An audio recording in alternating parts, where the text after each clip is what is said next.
बिहार सरकार के द्वारा नई शिक्षा नियमावली जारी होने के बाद से अभ्यर्थियों के मन में ये संशय है कि अब फाइनल मेरिट कैसे बनेगी, क्योंकि पहले जो बिहार में शिक्षकों की भर्ती होती थी उसमें टेट के मार्क्स और उनके एकेडमिक के मार्क्स को जोड़ करके फाइनल मेरिट बनाया जाता था। लेकिन अब सुपर टेट की परीक्षा को इंट्रोड्यूस कर दिया गया है। अब मेरिट कैसे बनेगी इसके रिगार्डिंग डिटेल में बात करेंगे, अंत तक जुड़े रहिएगा। नमस्कार दोस्तों, मेरा नाम है नीरज और आप देख रहे हैं कैरियर बिट यूट्यूब चैनल। अगर आप इस चैनल पर पहली बार विजिट कर रहे हैं तो इसको सब्सक्राइब करते हुए बेल आइकन को प्रेस करना ना भूलें। बिहार पब्लिक सर्विस कमीशन यानी बीपीएससी के द्वारा जो एग्जामिनेशन पैटर्न है उसका पूरा एक तरीके से आप देख पा रहे होंगे रोड मैप जारी कर दिया गया है कि किस हिसाब से आपकी परीक्षा होगी। यहाँ पर सबसे महत्वपूर्ण बात यह है कि एकेडमिक्स मार्क्स को लेकर के कुछ भी मेंशन नहीं किया गया, यानी जो आपकी फाइनल मेरिट बनेगी वो आपके सुपर टेट की परीक्षा के आधार पर ही बनेगी। हालांकि जब डिटेल्ड नोटिफिकेशन जारी किया जाएगा तब चीज़ें और ज़्यादा क्लियर आउट होंगी, लेकिन अभी के हिसाब से आपका एकेडमिक मार्क्स नहीं जोड़ा जा रहा है, सिर्फ और सिर्फ आपके सुपर टेट के मार्क्स ही फाइनल मेरिट में अपने महत्वपूर्ण रोल को अदा करेंगे। और सुपर टेट में भी चूंकि 2 पेपर है तो उसमें भी केवल एक पेपर के ही मार्क्स जुड़ेंगे। कैसे, ध्यान से समझिएगा।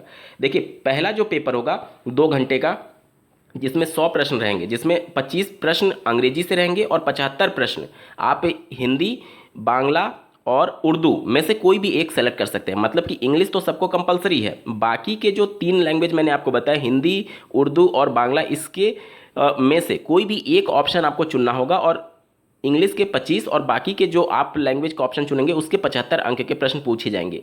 और ये जो पेपर है ये क्वालिफाइंग नेचर का है, सिर्फ अर्हता वाला है, जिसमें 30% पाना अनिवार्य है। अब बहुत सारे अभ्यर्थियों के मन में ये डाउट आएगा कि मान लीजिए कोई अभ्यर्थी अंग्रेजी में 25 में से 0 नंबर पाया और जो बाकी का लैंग्वेज है हिंदी, उर्दू या फिर बांग्ला, उसमें से मान लीजिए हिंदी लिया था और हिंदी में अकेले उसने 30 नंबर पा लिया, तो क्या वो एलिजिबल माना जाएगा? बिल्कुल माना जाएगा। यहाँ पर जो एलिजिबिलिटी तय की गई है, अर्हता तय की गई है, ये ओवरऑल तय की गई है। ऐसा नहीं है कि आपको इंग्लिश में 30 नंबर पाना है या फिर हिंदी में 30 नंबर पाना है। आप ओवरऑल 30 नंबर लाइए, उससे कोई दिक्कत नहीं होगी। यानी इंग्लिश हिंदी मिलाकर भी अगर आपका 30 हो जाता है या फिर केवल हिंदी मिलाकर के 30 हो जाता है तो भी कोई दिक्कत नहीं होगी। पूरे पेपर में यानी पेपर 1 में आपको 100 में से 30 नंबर लाना अनिवार्य है। अगर आपका 30 नंबर से कम होता है तब आप डिस्क्वालीफाई हो जाएंगे, यानी कि आप फाइनल मेधा सूची से बाहर हो जाएंगे, भले ही पेपर 2 में आप कितने भी मेरिटोरियस कैंडिडेट रहे हों। कहने का मतलब कि पेपर 1 क्वालिफाई करेंगे तभी आपका पेपर 2 भी जांचा जाएगा। आप ऐसे समझ सकते हैं, ठीक है। अगर पेपर 1 नहीं क्वालिफाई कर पा रहे हैं तो आप पूरी भर्ती प्रक्रिया से बाहर हो जाएंगे। ये तो हो गया प्राइमरी के लिए।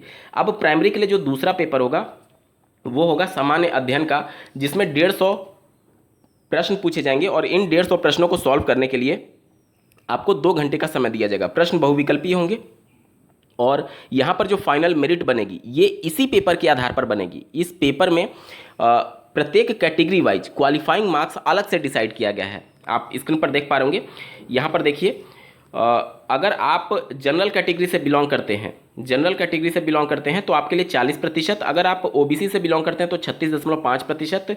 अगर आप अत्यंत पिछड़ा वर्ग से हैं तो 34%। एससी एसटी से हैं और निःशक्त हैं, दिव्यांग है, तो उस कंडीशन में आपको 32% एटलीस्ट लाना होगा, तभी आप फाइनल मेधा सूची में शामिल हो पाएंगे। यानी कि एकेडमिक्स का कहीं भी जिक्र नहीं किया गया है। फाइनल मेरिट जो बनेगी वो आपके सेकंड पेपर से बनेगी, ना कि फर्स्ट पेपर से। फर्स्ट पेपर जो होगा वो सिर्फ अर्हता पेपर डिसाइड किया गया है, जिसमें 30% आपको लाना अनिवार्य है। उसके बाद ही आपका सेकेंड पेपर जांचा जाएगा और सेकेंड पेपर के बेस पर ही आपकी फाइनल मेरिट बनेगी।